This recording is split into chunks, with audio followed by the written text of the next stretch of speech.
Shalom saudaraku, selamat pagi. Jumpa lagi dengan saya Pendeta Deborah Dumasisyani Partambunan dari CBM 7 TV dalam acara BLC Bible Lovers Club, yaitu membaca firman Tuhan secara teratur dari kitab Kejadian tuntas sampai kitab Wahyu.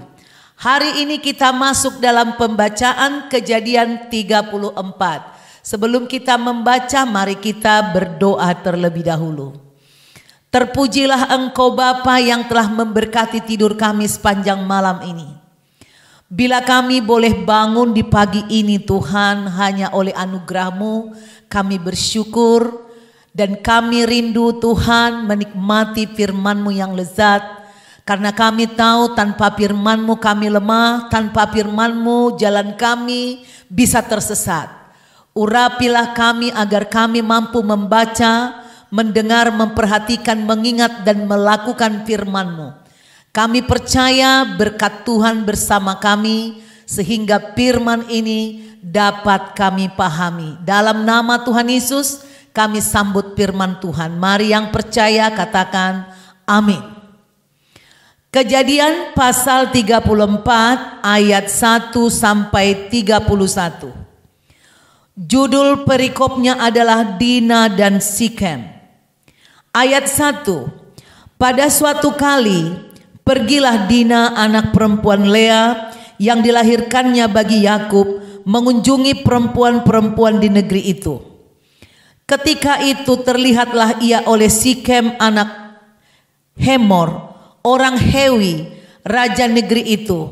Lalu Dina itu dilarikannya dan diperkosanya. 3. Tetapi terikatlah hatinya kepada Dina anak Yakub.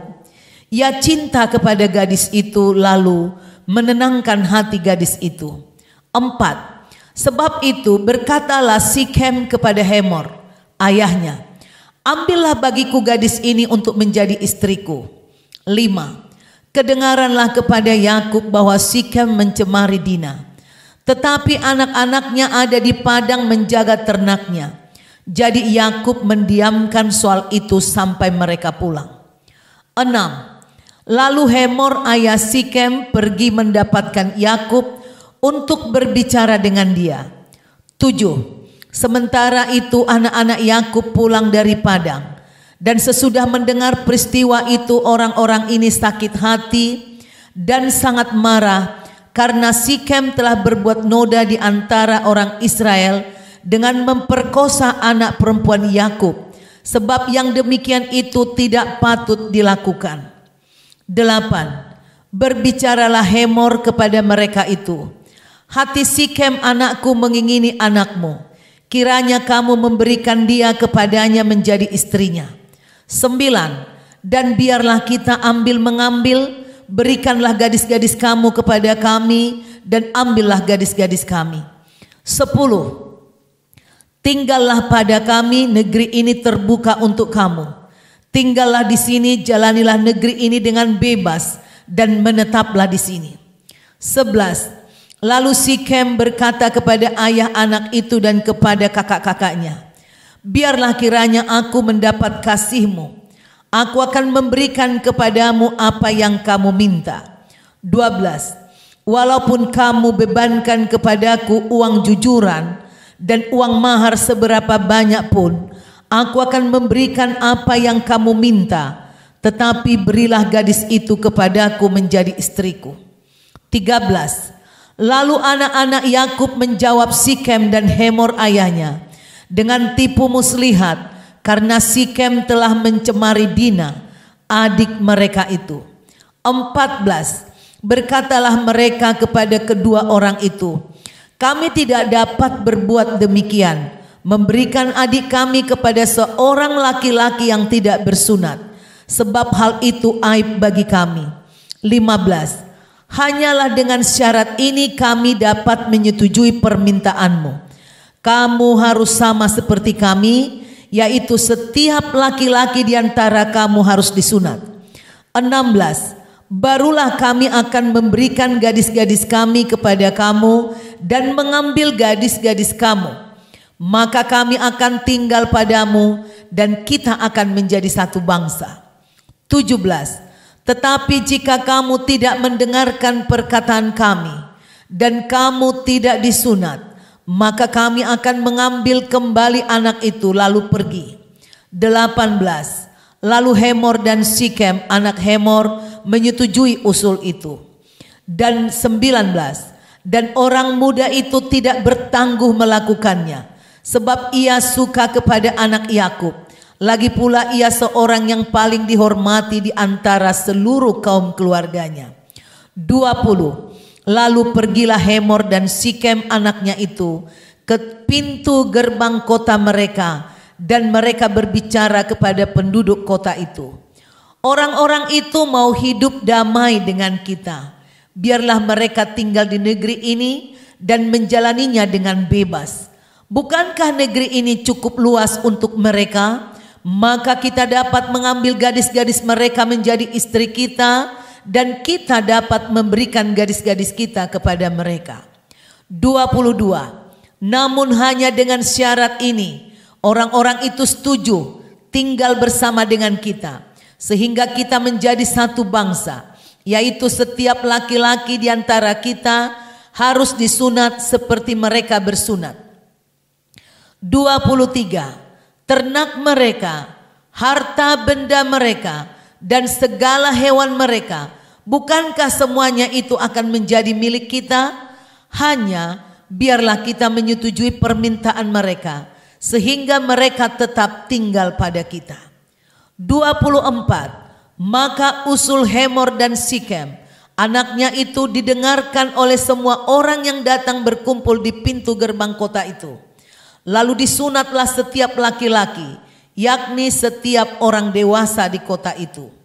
25. Pada hari ketiga, ketika mereka sedang menderita kesakitan, datanglah 2 orang anak Yakub, yaitu Simeon dan Lewi, kakak-kakak Dina.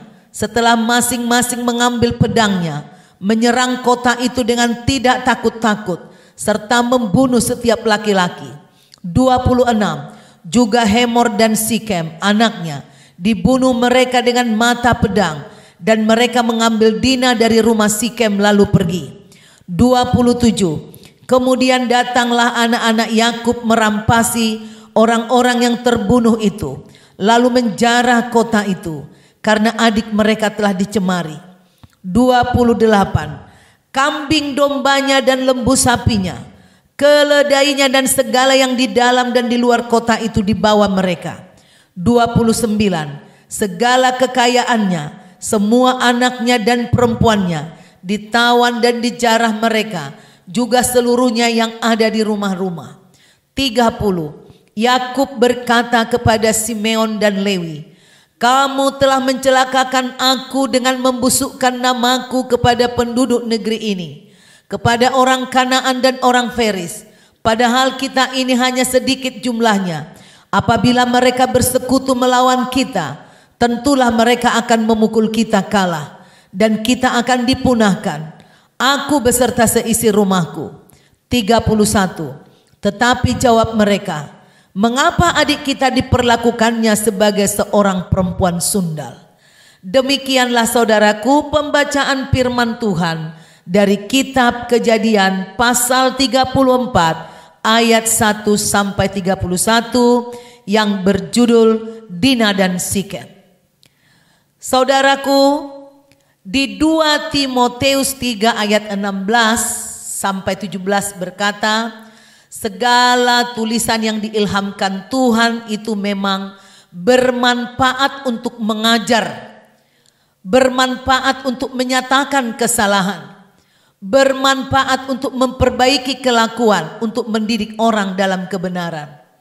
Saudaraku, setiap orang tua seharusnya wajib memperlengkapi diri dengan membaca firman Tuhan, agar bisa mendidik anak-anak mereka dengan nilai-nilai yang luhur, nilai-nilai yang positif, sesuai dengan kebenaran firman, supaya firman itu terus membangun, memperbaharui baik orang tua maupun perilaku anak-anak kita. Bila kita di rumah sudah terlalu sibuk mengurus urusan kita, pekerjaan kita, bahkan sekalipun kita melayani, ini seringkali terjadi di dalam keluarga hamba-hamba Tuhan. Ayah atau ibu sebagai hamba Tuhan sibuk melayani orang, membuat orang jadi benar, tetapi kadangkala tidak sadar anak-anaknya terlupakan. Di ayat 1 dikatakan, pada suatu kali pergilah Dina anak perempuan Lea yang dilahirkannya bagi Yakub mengunjungi perempuan-perempuan di negeri itu. Kunjungan Dina kepada teman-teman itu tidak salah, tapi teman-teman yang bagaimana dulu? Kita sebagai orang tua seharusnya mengajar anak kita. Anak kita boleh bergaul dengan siapa? Bagaimana caranya? Mungkin Yakub sangat sibuk menggembalakan domba untuk meningkatkan kekayaannya, sehingga Dina bisa dengan bebas pergi bergaul dengan orang-orang yang tidak seroh, yang tidak seiman, yang tidak mengenal Tuhan, sehingga pergaulannya ini menjadi malapetaka. Teman anak kita yang satu komunitas yang tidak mendapatkan didikan yang benar, mungkin mereka adalah penyembah berhala. Biasanya penyembah berhala zaman dulu menganut pre-sex. Gadis tidak mendapatkan suatu harga yang tepat, kedudukan yang tepat di mata laki-laki waktu itu, saudaraku. Sehingga ketika Sikem putra Hemor melihat Dina, dia melarikannya dan memperkosanya. Di ayat 2 dikatakan Sikem putra Hemor yang masih muda ini tergila-gila pada Dina. Sikem memiliki budaya yang tidak mengenal Tuhan yang benar, jadi kurang menghargai wanita. Wanita kadang tidak ada harganya, seperti budak saja. Wanita bisa dibawa laki-laki. Dan zaman ini juga saudaraku, saudara para orang tua maupun anak-anak muda yang mengikuti firman ini, ada agama-agama tertentu yang menempatkan wanita sebagai warga kelas 2. Hati-hati. Ada yang pernah saya baca tuh, hamililah gadis-gadis Kristen. Kalau mereka tidak mau mengikut agamamu, tinggalkan. Saudaraku, Dina dilarikan saat tidak ada penolongnya. Mungkin gadis-gadis temannya pun merasa itu hal yang wajar. Dan dengan nafsu yang rakus, Sikem memperkosa Dina. Tetapi sesudah memperkosa Dina, memperlakukan Dina secara tidak senonoh, Sikem menenangkan hati Dina karena Dina mungkin menangis meraung-raung, kesakitan dan rasa malu. Sikem ini berusaha menghibur dan mengatakan, aku akan bertanggung jawab, aku akan memperistri kamu. Saya, saudaraku, sarankan kepada bapak-bapak dan ibu yang punya anak-anak gadis, sekalipun ada laki-laki mempertanggungjawabkan kalau anak kita sudah diperkosa terlebih dahulu, itu adalah suatu penghinaan, pelecehan, dan itu bisa menjadi bencana seterusnya. Itu adalah kutuk. Jangan saudara bangga setelah anak saudara diperkosa lalu dinikahi, saudara senang. Jaga anakmu. Anak gadis kita tidak boleh kehilangan perawan. Anak gadis kita harus menjaga keperawanan sampai tiba waktunya ada akad nikah dengan orang yang tertentu yang sudah dipilih dan disiapkan Tuhan dalam akad nikah. Hemor pergi mendapatkan, setelah dia jatuh cinta, ya Sikem jatuh cinta, Sikem ngomong sama papanya, papa, tolong papa lamar anak ini. Aku suka, aku ingin memperistrinya. Ini kayaknya Hemor ini, Sikem dan Hemor ini adalah orang terpandang, orang yang disegani di suku mereka. Jadi mungkin dia udah terbiasa minta apa saja diberi. Ya biasanya kan hukum rimba seperti itu. Siapa yang kuat, ya dia menjadi pemerintah. Ya, perintahnya nggak boleh dibantah, nggak boleh ditolak. Setelah Sikem bicara kepada ayahnya, lalu Hemor dan Sikem pergi mendapatkan Yakub. Waktu Yakub sendiri di rumah, anak-anaknya belum pulang dari ladang. Dia menunggu anak-anaknya datang. Hemor dan Sikem berusaha untuk mengatur mahar untuk pernikahan Sikem dan Dina. Mahar yang mahal atau mas kawin yang tidak biasa, tentu jumlahnya pasti yang terbaik, digelar untuk mengadakan suatu perjanjian sehingga kedua suku untuk seterusnya ada ikatan untuk bisa saling ambil pasangan yang pada akhirnya. Jadi saudaraku, peranakan barang-barang yang diharapkan menjadi mahar yang mahal yang akan menggugah hati daripada Yakub dan anak-anaknya, orang tua Dina,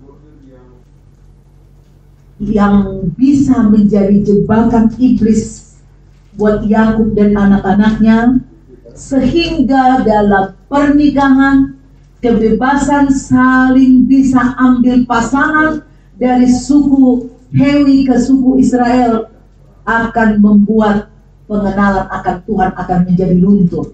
Ini menjadi jebakan iblis. Ya, banyak sekali kejadian seperti ini terjadi dalam kehidupan kita saat ini. Tentu firman ini dituliskan di Alkitab agar menjadi pelajaran buat kita para orang tua dan anak-anak kita. Jangan sampai mudah ya tertarik dengan perarakan harta yang ditawarkan orang. Kita bangga dilamar oleh anak kita karena di sana pihak orang yang kaya, sekalipun imannya berbeda dengan kita.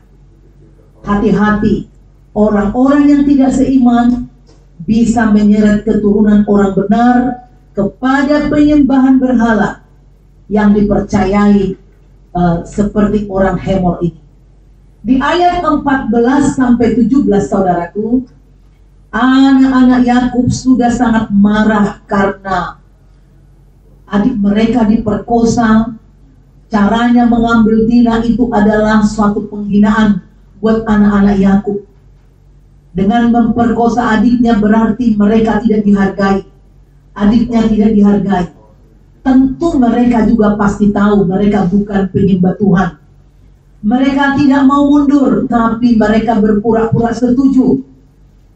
Di dalam persetujuannya itu mereka memasang siasat, mereka memberi syarat, yakni supaya bila Hemor dan Sikem mau mengambil Dina menjadi istri daripada Sikem, maka ada satu syarat agama, yaitu sunat.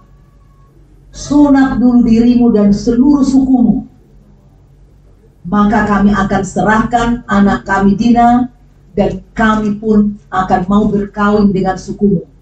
Tetapi bila tidak mau disunat, kami akan ambil Dina dan kami akan pergi dari sini. Inilah kira-kira ancaman anak-anak Yakub. Setelah ditimbang-timbang oleh Hemor dan Sikem, oh kok cuma begitu doang? Ya nggak apa-apalah, kita setuju. Oke, katanya. Lalu Hemor dan Sikem datang di pintu gerbang kota mereka, mengundang semua laki-laki sesukunya, sekotanya. Mereka mengumumkan bahwa kaum daripada Yakub mau berkawin dengan mereka asal mau sunat. Semua setuju, saudara. Maka pada saat upacara sunat tersebut dilaksanakan, ini adalah sebenarnya upacara agama buat bangsa Israel waktu itu. Maka Simeon dan Lewi, saudara seibu dengan dengan Dina, dia adalah anak keturunan Lea dari Yakub, memimpin penyerbuan ke kota daripada Sikem. Sementara pada hari ketiga itu mereka mungkin sedang mengalami infeksi radang, habis luka disunat. Maka para pria tersebut semua lemah mereka dibunuh, dan setelah mereka dibunuh, lalu hartanya diambil, lembu keledainya, budak-budaknya, juga para wanitanya. Saudaraku, inilah satu-satunya sejarah paling buruk dari sejarah Israel pernah memperlakukan manusia secara keji, memakai agama. Jangan heran di zaman sekarang pun banyak orang memakai alasan agama untuk memanipulasi di dalam politik atau di dalam hal apapun itu, mau cari pangkat, cari uang, menawarkan agama. Hati-hati, ini jebakan iblis, saudaraku. Upaya Sikem dan Hemor mempropagandakan maksud mereka itu tadi berhasil. Disunatlah seluruhnya, dan kemudian keluarga Yakub mengambil semua harta mereka. Hemor dan Sikem pun dibunuh. Anak-anak Tuhan ini, saudaraku, berubah menjadi seperti kafir yang mereka bunuh. Mereka menjadi ganas, dan Yakub sudah mulai menua menjadi susah hati. Dia pun tidak mampu berbuat apa-apa.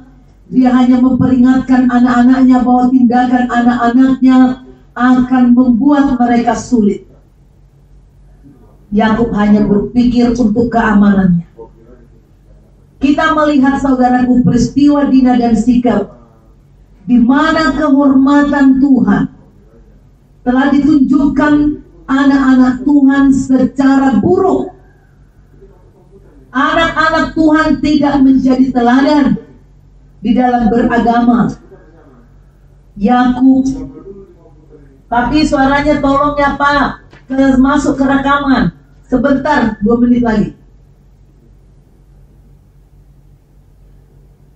Yakub kurang lebih 20 tahun di Aram, di tempat mertuanya Laban.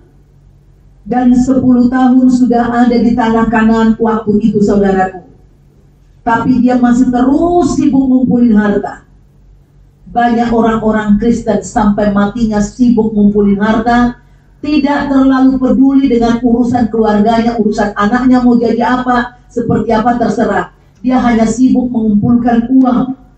Hati-hati, maka Yakub tidak lagi ada waktu memperhatikan dasar kesusilaan dan rohani yang benar untuk anak-anaknya.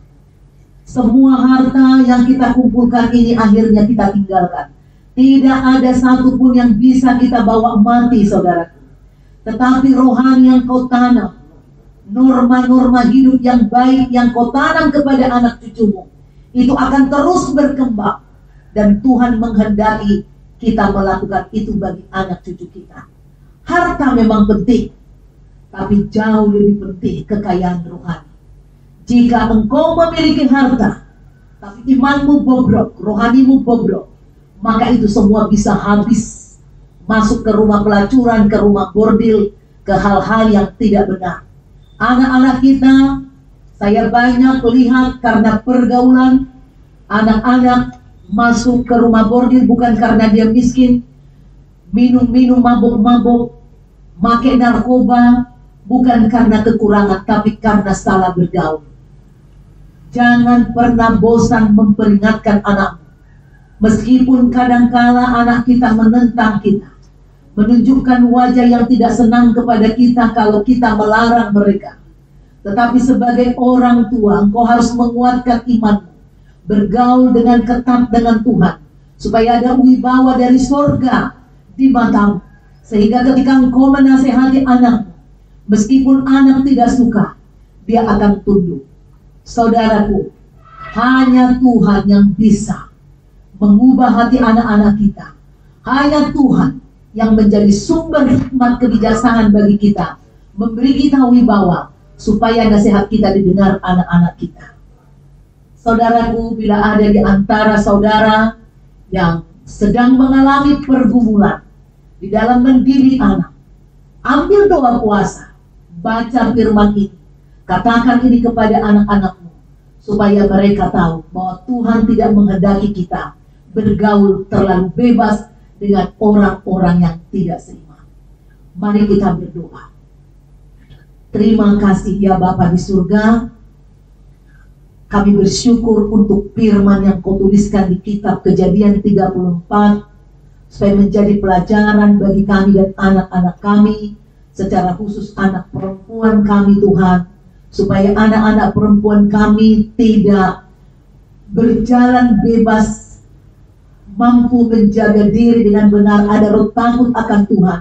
Roh Kudus-Mu bekerja menuntun anak-anak kami melangkah, sehingga mereka tidak terjebak kepada pergaulan bebas, pergaulan yang buruk, pergaulan narkoba. Mereka tidak terjerat kepada perisai, kepada trafficking, pelacuran, tidak terjebak kepada minum-minum pertemanan yang tidak sehat. Berkati Tuhan semua anak-anak muda, laki-laki dan perempuan, supaya mereka bisa menjaga kekudusan, dan pada akhirnya mereka masuk ke pernikahan yang kudus, dengan cara Tuhan, dengan waktu Tuhan, dengan pasangan yang tepat dari Tuhan. Kami tolak segala kutuk pemerkosaan. Kami tolak segala traumatik akibat pemerkosaan yang dilakukan orang kepada umat-Mu, siapapun. Tuhan jamah, Tuhan berkati. Di dalam nama Tuhan Yesus Kristus, berkati rumah tangga kami, berkati anak-anak gadis kami, berkati anak-anak laki-laki kami juga tidak memperlakukan wanita dengan sembarangan. Biar para laki-laki, anak-anak kami Tuhan, di keluarga kami, menghormati pernikahan, menghormati pasangannya, mengasihi wanitanya. Terima kasih Bapa. Hari ini kami mau beraktivitas, Tuhan menolong kami, Tuhan membantu kami, Tuhan menerangi jalan kami, mencegah kami berbuat dosa, memimpin hidup kami dalam kesucian, kekudusan dan kebenaran dan keberhasilan. Dalam nama Tuhan Yesus kami berdoa dan mengucap syukur. Haleluya. Amin.